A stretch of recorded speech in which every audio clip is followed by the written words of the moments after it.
दोस्तों अस्सलाम वालेकुम। मुझो नालो जनरेटर आ 15 kV जनरेटर। दादू मुझी राइश दादू PCB ग्राउंड में हुई। कुछ ॾींहं अॻु मां अगवा थी वियोसि। मां किथे हुउसि, छा पियो कयां, तव्हांखे कुझु कोन ॿुधाईंदुसि, पर एतिरो ॿुधाईंदुसि मां निकिरी परे वियोसि।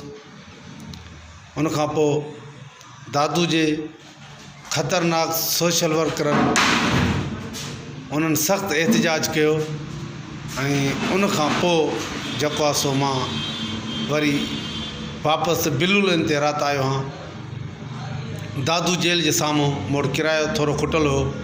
दादू जेल जे साम्हूं हिकु फिटल पेट्रोल पंप ते मूंखे उछलाए छॾियऊं। पोइ सुबुह जो मुंहिंजा माइट आया, वापसि मूंखे खणी आया ऐं दादू जा जेके सोशल वर्कर आहिनि उन्हनि ऐं कुझु वकील आहिनि जन उन्हनि तमामु घणो मूंखे तंग कयो।